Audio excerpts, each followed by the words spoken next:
It's just a gift to rich people. A gift to rich people? Well, you know, It's just a gift to rich people. Okay. again, I think though With it's no macroeconomic consequences. Okay, hold on. Go ahead, John. I mean, I don't find anything particularly wrong or heinous in giving gifts to rich people if that means that these rich people will then invest in the economy.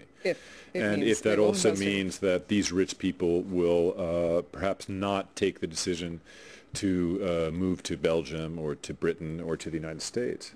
So if France were more friendly towards the idea of wealth, then I think you would, you could have some pretty interesting things happening here. Max? France is a third country. Third is a third country. Hold on, I'm just going to get Max's comment quickly, and I'll come right back to you. Go ahead, Max. This idea of a trickle down, the tax cuts at the top trickle down, and all ships rise. This is good on paper. In the U.S., what we've seen is the growth of a monster called the global speculative class, which is, for example, if you want to talk about tax cuts and savings, now that it affects pensions, understand when you cut taxes and you put money into speculators' hands and then they collateralize these pension accounts, then blow these pension accounts up in the derivatives market, as we're seeing all over the world, that's not a great benefit of a tax cut or an interest rate cut. And this is where Sarkozy falls short, is that he fails to account for this global interest rate and currency arbitrage that's going on. He's a little bit regional in his thinking, if I may say that. If you want to boost the fortunes of the French people, there's a huge gap between the French mind, the engineer. The French are the best engineers in the world, and there's something they're missing. They're missing something called NASDAQ, which is something where entrepreneurs have ready access to capital, and they can take their ideas to the wider market. The Minitel was invented in France. And then it was commercialized in America. The TGV is a fantastic technology, nuclear technology. They lack that piece of the equation. If Sarkozy is serious, he wants to get this country, up and running and get him running down the highway of productivity growth, this is something to consider. Well, yeah, but we do have a NASDAQ in France, except a lot of the entrepreneurs have to move to Belgium because of the tax system. So I don't, I'll let you complete that thought after we come back from a 12-minute break now for news and weather briefly, but we will continue with this discussion after that time, so do stay with us. You don't see it.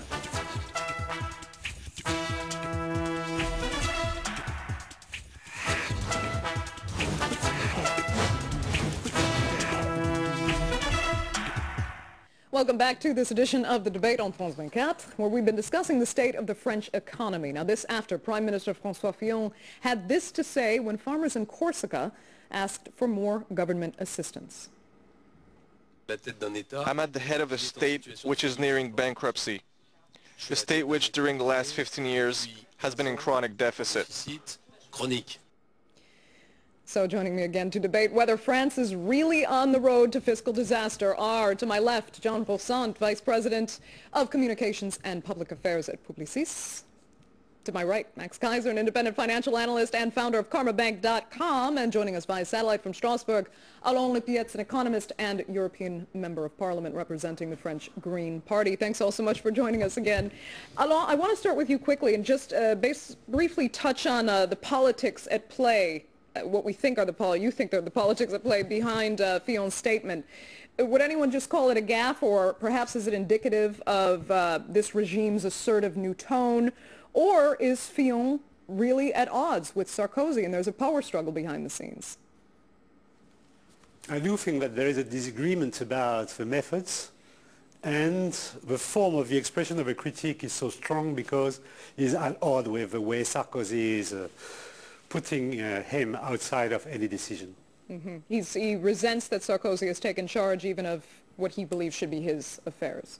Yes, I think the content is, please let me do my job. No, sorry, the form is, let me do my job, and the content is if I may choose, I would cut expenditures before cutting tax. Okay. John? Well, I mean, I don't think it came as any surprise to François Fillon that that Sarkozy is really backing a kind of American-style, more American-style presidential regime in France, in which it's really the Élysée Palace which calls a lot of the shots. And I think Fillon knew and knows that Sarkozy was going to be a very activist president. Doesn't come as a surprise. I mean, I think, again, I would back my colleague's opinion that this is a kind of good cop, bad cop routine. It's quite useful when there's an upcoming debate on the 2008 budget. Okay. Yeah, and I think Fillon understands very well what kind of human being, what kind of politician Nicolas Sarkozy is. Before we get to the budget that you just touched on, which will be released next week, I just want to ask Max a more kind of general question. Mm-hmm. Do you think it's justifiable, because we saw at the top the words of Jean-Claude Trichet, pointing out what France's expenditure is in comparison with its GDP, is it justifiable for France to be Europe's biggest spender, spending the most public funds among 27 EU members? Well, you know, the results are it's got one of the lowest poverty rates in the world. It's got the lowest inequality rates in the world. Sure, 53% of expenses are government expenses, and they rack up some debts. But I think that in France you do have a bit of exceptionalism. There is a cultural imperative here that is worth supporting. I'm not sure I would throw it under the bus to chase American-style neoliberalism. I think that's a huge mistake. I think that Sarkozy will fail because he's 20 years too late anyway. He missed the bus. 20 years ago, France could have tried to lower rates and go on the Maggie Thatcher, Ronald Reagan neoliberal bandwagon, and they would have the same problems that you have in the U.S. and the U.K. now. Huge social problems and huge debt problems, and you have a Fed chairman in Bernanke who's trying to. I think he's a financial terrorist. Okay, if I can use that term without getting into too much trouble, because he's doing to the world economy domestically and financially what the U.S. foreign policy is doing in terms of geopolitics. It's a completely irresponsible policy. Sarkozy should be complaining against Bernanke. He should go to war with Bernanke, not Trichet. He's never going to win against Trichet. He should go to war with Bernanke. Bernanke is the bad guy, ultimately, in this global race to the bottom. You know, people want a currency that's worth something.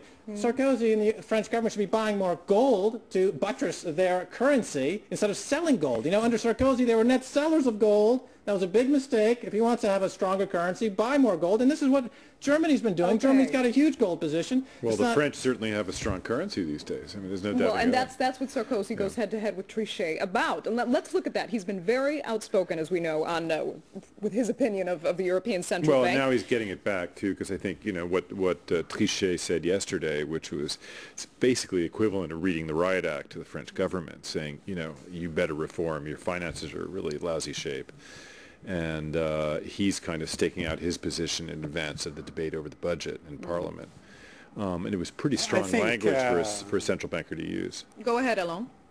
I think when Trichet supported Fillon, he did exactly the same thing as when Juncker, who was the head of the Council of Finance Minister of Europe, criticized directly Sarkozy.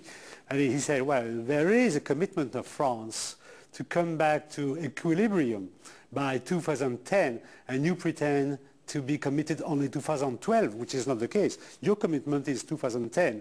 And I think Trichet, Juncker and Fillon are all the three of them criticizing Sarkozy.